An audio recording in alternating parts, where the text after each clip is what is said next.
Cindy, my other half, she was dating him when I got here. Well, they had problems or whatever, and I didn't realize they had broken up, and she just called me out of the blue one night. You've heard of twin flames, if you're anything spiritual. I honestly think she's my twin flame. I met this woman in person. It's like I'd known her for years. And to this day, we go outside, we come home from work, we talk for hours. She's my best friend. Best thing that ever happened. I've got a family now. I've got a course. She's got 2 wonderful kids. William, I got working at Pirates now. Yeah. Lily is a prodigy child.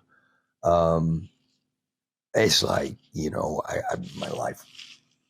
And I remember thinking back when things were so hopeless for me, going, how is this ever going to get better? And now I think back and I remember the pain.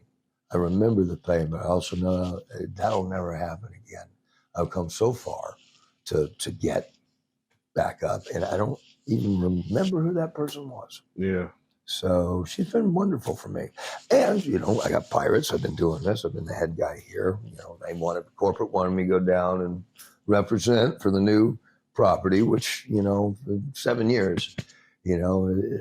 That's respect. Yeah. And that meant a lot to me to be asked to go down and do that.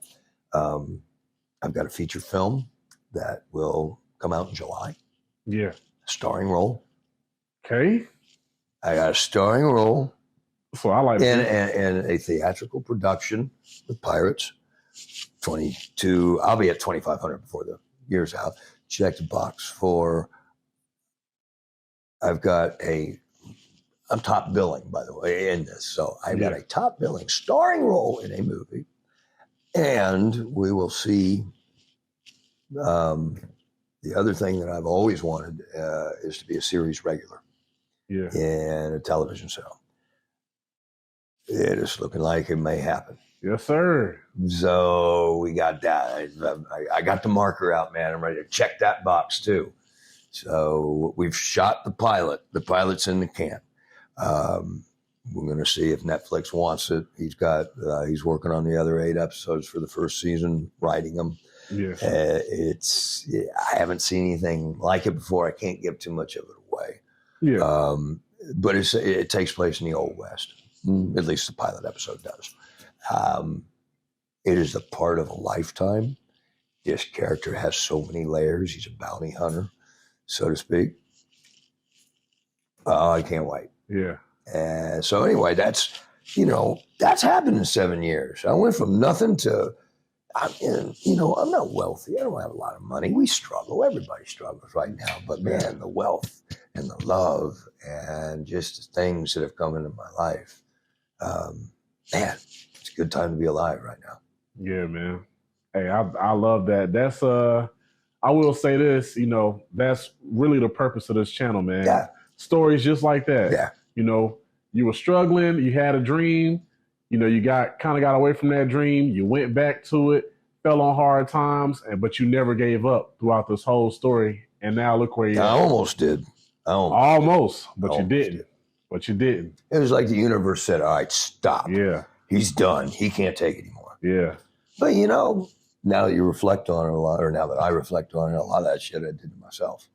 Yeah. And we figured that shit out. Yeah, like you said, the older we get, sometimes we do self-sabotage. Mm-hmm. I feel like everybody in this room is guilty of that, to be honest. We all do it. We all do it. I think what we need to do is grow. Like I said, I did a lot of stuff that I'm not real proud of it, but it was experience. Yeah. I learned from it. I felt things that I'd never felt before. I don't know that I want to go back into that place, but okay. That was cool.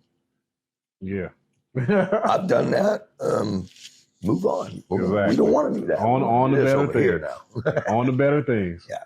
So I did a little research. I saw that you write a little bit too. You found my blog. Yeah. So that's that blog. I call it Splinter of the Mind's Eye, based on a novel. There was a novel that came out after Star Wars. And I think I said on there, whatever. I had a really cool quote, or it was something that I wrote describing what it was. Yeah. But that is a blog to remind me of the struggle I went through, because I would write, I couldn't act. Anytime I've had, any kind of trauma in my life, theater's been there. I've been able to. I go to the stage. She welcomes me. The theater welcomes me, holds me, and lets me work through shit.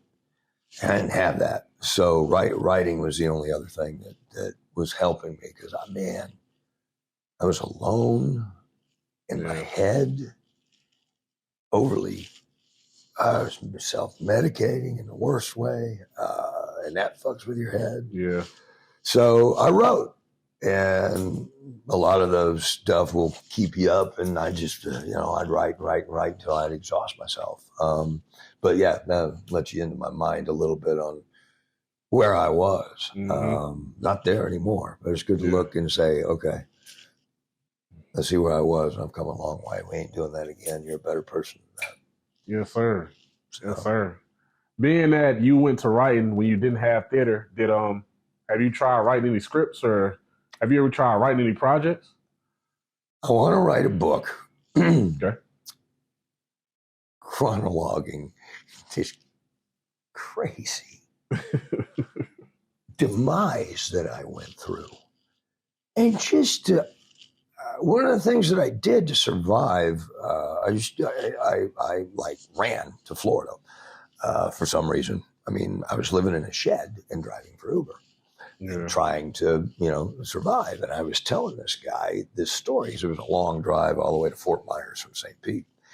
And it was an hour and a half. And I went on an hour and a half of this crazy shit that my life was. He was like, wow, truth is stranger than fiction. You should write that down. I mean, I'm talking about my ex-wife going ape shit on a international flight, making international news. I saw this shit on BBC. Yeah. This says stuff that happened, losing everything and everybody and having nowhere to go, nothing. Man, being on the street, homeless people, doing things with and being friends with felons. I'm not being judgmental. I learned a lot. I mean, some of these people, I'm still friends with a lot of people. One of the things that came back that I thought was very cool, his name is Heath. And he and I probably got into shit that we shouldn't have done. But years later, he had gotten on Facebook and seen everything that I'd done with pirates. He'd been in prison. And he found me. He goes, dude, I cannot tell you how much you inspire me. I thought you were a goner, dude. I really didn't think you were going to make it. And I've been away for the past 4 or 5 years, and I've been wanting to make my life better. I come out, I see what you've done. And for him to say that, man, that touched me. And I try to tell the kids this and teach the kids this at home. It's like we are all like stones, and everything around us is like glass water. And when we jump into it, all those ripples, we don't know who it's going to touch. And it's going to touch somebody. And there's so many people that we don't know how we touch. So we have to be very careful with how we present ourselves. And I keep trying to tell the kids, come from a place of love and joy. Try to keep that anger. Because you don't want to come from a place of anger. And we all get angry. I get angry. You see me at work. I get pissed off about something. And you got to teach yourself to let that go and come from a different place. Because it disarms the anger, and you also, I don't know, it's where the world needs to go. People can communicate better that way. Problems get solved that way. People don't fight. Yeah, as long as everybody respects one another, right? Yeah. You got to lead with respect. That's what I like to say for myself. Anyway, you have to lead with respect. Exactly. Sure. But you want to, I think a true mark of a human being is not how much money they have, not what conquests they've had or magnificent feats. I think what measures a man or a woman, a human being, after we leave is how we've touched people, what we've left behind, the joy and the love that we have left behind that still impacts people, that they carry with them and they can give to people on. It's that ripple effect. Yep. That's what makes a good human being. That's what it's all about. Amen. That's what it's all about. And I keep going back to this, but that's literally why I tell people I started this. I always tell people when I'm not here anymore, because we all got the same fate at the end of the day. When I'm not here anymore, I want other generations to look, and I just want to, it just made me feel good to know that I left something positive that could maybe help somebody else. Yeah. So, yeah, that goes hand in hand what we do here. Hell yeah. Hell yeah. Yeah. I thought about that when I was reading up on your stuff. I was like, man, this is perfect. Trying to do the right thing. Yeah, for sure.